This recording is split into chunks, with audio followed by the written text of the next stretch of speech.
Prince Caspian, Chapter 9, What Lucy Saw. Susan and the two boys were bitterly tired with rowing before they rounded the last headland and began the final pull-up Glasswater itself, and Lucy's head ached from the long hours of sun and the glare on the water. Even Trumpkin longed for the voyage to be over. The seat on which he sat to steer had been made for men, not dwarves, and his feet did not reach the floorboards, and everyone knows how uncomfortable that is, even for 10 minutes. And as they all grew more tired, their spirits fell. Up till now, the children had only been thinking of how to get to Caspian. Now they wondered what they would do when they found him, and how a handful of dwarves and woodland creatures could defeat an army of grown-up humans. Twilight was coming on as they rowed slowly up the windings of Glasswater Creek, a twilight which deepened as the banks drew closer together and the overhanging trees began almost to meet overhead. It was very quiet in here as the sound of the sea died away behind them. They could even hear the trickle of little streams that poured down from the forest into Glasswater. They went ashore at last, far too tired to attempt lighting a fire, and even a supper of apples, though most of them felt as if they never wanted to see an apple again, seemed better than trying to catch or shoot anything. After a little silent munching, they all huddled down together in the moss and dead leaves between 4 large beech trees. Everyone except Lucy went to sleep at once.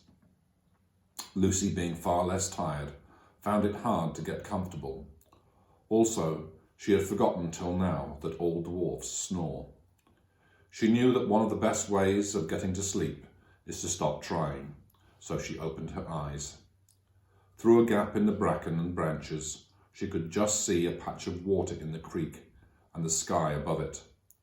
Then, with a thrill of memory, she saw again, after all those years, the bright Narnian stars. She had once known them better than the stars of our own world, because as a queen of Narnia, she had gone to bed much later than as a child in England. And there they were, at least 3 of the summer constellations could be seen from where she lay, the ship, the hammer, and the leopard. Dear old leopard, she murmured happily to herself. Instead of getting drowsier, she was getting more awake, with an odd, night-time, dreamish kind of wakefulness. The creek was growing brighter. She knew now that the moon was on it, though she could not see the moon. And now she began to feel that the whole forest was coming awake like herself. Hardly knowing why she did it, she got up and quickly walked a little distance away from their bivouac. "This is lovely," said Lucy to herself. It was cool and fresh. Delicious smells were floating everywhere. Somewhere close by, she heard the twitter of a nightingale beginning to sing, then stopping, then beginning again. It was a little lighter ahead. She went towards the light and came to a place where there were fewer trees and whole patches of pools of moonlight, but the moonlight and the shadows so mixed that you could hardly be sure where anything was or what it was. At the same moment, the nightingale, satisfied at last with his tuning up, burst into full song. Lucy's eyes began to grow accustomed to the light, and she saw the trees that were nearest her more distinctly. A great longing for the old days when the trees could talk in Narnia came over her. She knew exactly how each of the trees would talk if only she could wake them, and what sort of human form it would put on. She looked at a silver birch. It would have a soft, showery voice and would look like a slender girl, with hair blown all about her face and fond of dancing. She looked at the oak. It would be a wizened but hearty old man with a frizzled beard and warts on his face and hands, and hair growing out of the warts. She looked at the beech under which she was standing. Ah, she would be best of all. She would be a gracious goddess, smooth and stately, the lady of the wood. "Oh, trees, trees, trees," said Lucy, though she had not been intending to speak at all. "Oh, trees, wake, wake, wake. Don't you remember it? Don't you remember me? Dryads and hamadryads, come out, come to me." Though there was not a breath of wind, they all stirred about her. The rustling noise of the leaves was almost like words. The nightingale stopped singing, as if to listen to it. Lucy felt that at any moment she would begin to understand what the trees were trying to say. But the moment did not come. The rustling died away. The nightingale resumed its song. Even the moonlight, the wood, looked more ordinary again. Yet Lucy had a feeling, as you sometimes have when you are trying to remember a name or a date and almost get it, but it vanishes before you really do, that she had just missed something, as if she had spoken to the trees a split second too soon or a split second too late, or used all the right words except one, or put in one word that was just wrong. Quite suddenly, she began to feel tired. She went back to the bivouac, snuggled down between Susan and Peter, and was asleep in a few minutes. It was a cold and cheerless waking for them all next morning, with a grey twilight in the wood, for the sun had not yet risen, and everything damp and dirty. "Apples, hey-ho," said Trumpkin with a rueful grin. "I must say your ancient kings and queens don't overfeed your courtiers." They stood up and shook themselves and looked about. The trees were thick, and they could see no more than a few yards in any direction. "I suppose your majesties know the way all right," said the dwarf. "I don't," said Susan. "I've never seen these woods in my life before. In fact, I thought all along we ought to have gone by the river." "Then you might have said so at the time," answered Peter, with pardonable sharpness. "Oh, don't take any notice of her," said Edmund. "She's always a wet blanket. You've got that pocket compass of yours, Peter, haven't you? Well then, we're as right as rain. We've only got to keep on going northwest, cross that little river, the what do you call it, the Rush?" "I know," said Peter. "The one that joins the big river at the fords of Baruna, or Baruna Bridge as the DLF calls it." "That's right, cross it and strike uphill, and we'll be at the stone table, Aslan's How I mean, by 8 or 9 o'clock. I hope King Caspian will give us a good breakfast." "I hope you're right," said Susan. "I can't remember all that at all." "That's the worst of girls," said Edmund to Peter and the dwarf. "They can never carry a map in their heads." "That's because our heads have something inside of them," said Lucy. At first things seemed to be going pretty well. They even thought they had struck an old path. But if you know anything about woods, you will know that one is always finding imaginary paths. They disappear after about 5 minutes, and then you think you have found another, and hope that it's not another, but more of the same one, and it also disappears. And after you've been well lured out of your right direction, you realise that none of them were paths at all. The boys and the dwarf, however, were used to woods and were not taken in for more than a few seconds. They had plodded on for about half an hour, 3 of them very stiff from yesterday's rowing, when Trumpkin suddenly whispered, "Stop." They all stopped. "There's something following us," he said in a low voice. "Or rather, something is keeping up with us, over there on the left." They all stood still, listening and staring till their eyes and ears ached. "You and I had better have an arrow on a string," said Susan to Trumpkin. The dwarf nodded, and when both bows were ready for action, the party went on. They went a few dozen yards through fairly open woodland, keeping a sharp lookout. Then they came to a place where the undergrowth thickened, and they had to pass nearer to it.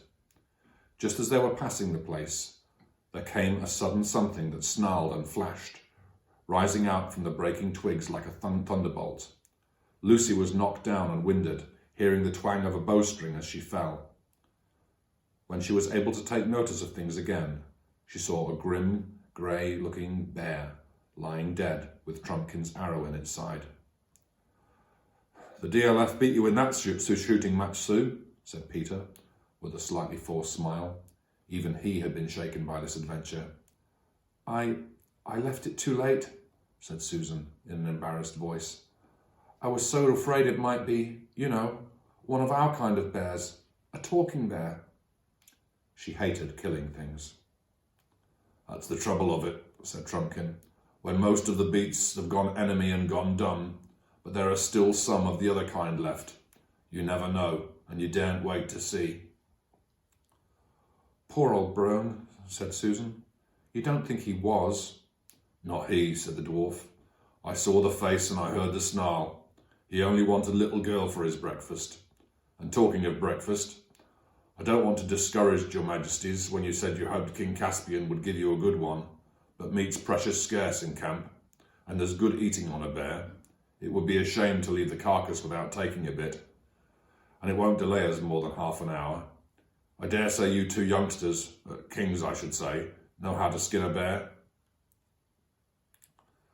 Let's go and sit down a fair way off, said Susan to Lucy. I know what a horrid, messy business that will be. Lucy shuddered and nodded. When they had sat down, she said, Such a horrible idea has come into my head, Sue. What's that? Wouldn't it be dreadful if someday, in our own world, at home, men started going wild inside, like the animals here, and still look like men, so that you never know which was which? We've enough to bother about here and now in Narnia, said the practical Susan, without imagining things like that. When they rejoined the boys and the dwarf, as much as they thought they could carry of the best meat had been cut off. Raw meat is not a nice fit thing to fill one's pockets with, but they folded it up in fresh leaves and made the best of it. They were all experienced enough to know that they would feel quite differently about these squashy, unpleasant parcels when they had walked long enough to be really hungry. On they trudged again, stopping to wash 3 pairs of hands that needed it in the first stream they passed, until the sun rose and the birds began to sing, and more flies than they wanted were buzzing in the bracken. The stiffness from yesterday's rowing began to wear off. Everybody's spirits rose. The sun grew warmer, and they took their helmets off and carried them. I suppose we are going right, said Edmund about an hour later. I don't see how we can go wrong as long as we don't bear too much to the left, said Peter. If we bear too much to the right, the worst that can happen is wasting a little time by striking the great river too soon and not cutting off the corner. And again they trudged on, with no sound except the thud of their feet and the jingle of their clean chain shirts. Where's this Ballyrush got to? Said Edmund a good deal later. I certainly thought we'd have struck it by now, said Peter, but there's nothing to do but keep on. They both knew that the dwarf was looking anxiously at them, but he said nothing. And still they trudged on, and their mail shirts began to feel very hot and heavy. What on earth? Said Peter suddenly. They had come without seeing it, almost to the edge of a small precipice, from which they looked down into a gorge with a river at the bottom. On the far side the cliffs rose much higher. None of the party except Edmund, and perhaps Trumpkin, was a rock climber. I'm sorry, said Peter. It's my fault for coming this way. We're lost. I've never seen this place before in my life. The dwarf gave a low whistle between his teeth. Oh, do let's go back the other way, said Susan. I knew all along we'd get lost in these woods. Susan, said Lucy reproachfully, don't nag at Peter like that. It's so rotten, and he's doing all he can. And don't you snap at Sue like that either, said Edmund. I think she's quite right. Tubs and tortoise-shells, exclaimed Trumpkin. If we've got lost coming, what chance have we of finding our way back? And if we're to go back to the island and begin all over again, even supposing we could, we might as well give the whole thing up. Myras will have finished with Caspian before we get there at that rate. You think we should go on? Said Lucy. I'm not sure the High King is lost, said Trumpkin. What's to hinder this river being the Rush? Because the Rush is not in a gorge, said Peter, keeping his temper with some difficulty.